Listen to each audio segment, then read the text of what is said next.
I'm Dr. Susan Welch. I'm a general dentist here at Wright Parkway Dental Center in Fort Walton Beach, Florida. I'm a fellow of the Academy of General Dentistry, a fellow in the American Academy of Craniofacial Pain, and I also hold membership in the American Academy of Dental Sleep Medicine.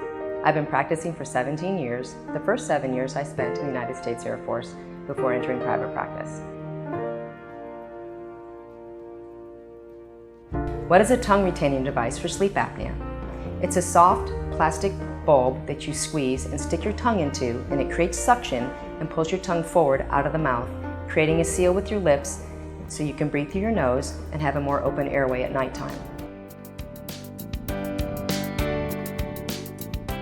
When you sleep, it's normal for the muscles in your mouth, tongue, and pharynx to relax slightly, but not enough to block your airway. If you have obstructive sleep apnea, the muscles of your mouth and pharynx may relax too much. Your tongue drops onto the soft tissue in the roof of your mouth, pressing it against the back of your throat. This completely blocks the flow of air into your lungs. The lack of oxygen in your lungs wakes you up. You may gasp for air to re-establish airflow before falling asleep again. The cycle of apnea and waking up may happen many times at night, preventing restful sleep.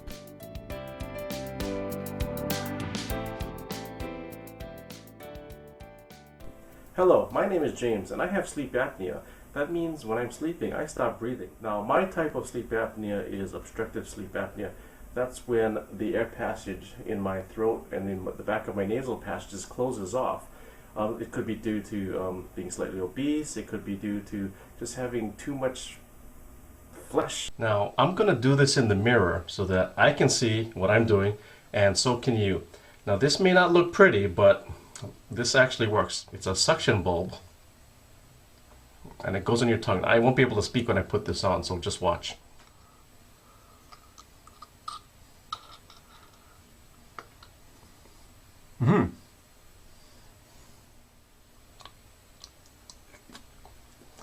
It was stuck on my tongue, and that actually does stick on there pretty good, and it does prevent my tongue from falling to the back of my mouth.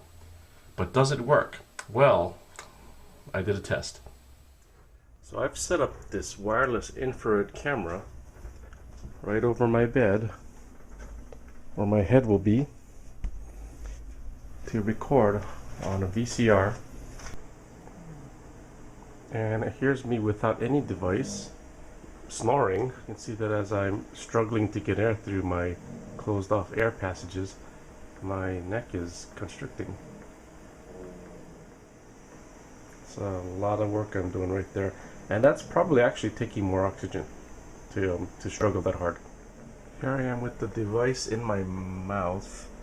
One thing I noticed in this picture is that, I don't know if you can see in the video, but as I'm breathing, my chest is doing slow, even up and down movements, not like before where it looked like I was forcing it, or where I had to force air through a small space. So my neck is not constricting as I would inhale. Well, it was brought to my attention that I snore quite a bit, and I have the bruises to prove it. But what I didn't realize is that apparently I also stopped breathing, which was part of the concern that got me to look into this a little bit more. My girlfriend would listen in and notice that I wasn't breathing for a very, very long time, and then finally it seemed like I was coming from the depth and just gasping for air and taking a deep breath. Now, I wasn't aware of this, but it certainly brought it to my attention. The other thing that made me think is that why am I, when I do wake up in the middle of the night, so wide awake that I can't go back to sleep? Well, in doing a little bit more research, it turns out that when those episodes do happen and that I'm not breathing, I'm obviously not getting oxygen to the blood, and so the body's trying to wake me up, and the best way it's found to do that is to just shoot up a bit of adrenaline, which does wake me up, and then of course you're wide awake because you're all amped up. So the next step was to try this new device, which I'd heard about, which is looks like a binky. And so you basically attach it to your tongue with light suction. It moves the tongue forward and does the same thing without involving teeth or any connections. So I tried that, and right from the get-go, it's very comfortable. It was easy to get used to. The first couple nights, I did lose it, so it was a matter of playing around with the amount of pressure to apply to get it to stay in place. But after a couple nights, I've been able to maintain it throughout, and amazingly enough, I sleep through the night and no complaints about snoring. And the other benefit is that I certainly wake up more refreshed with a lot more energy. So it's a great product, and I'm very happy to have discovered it.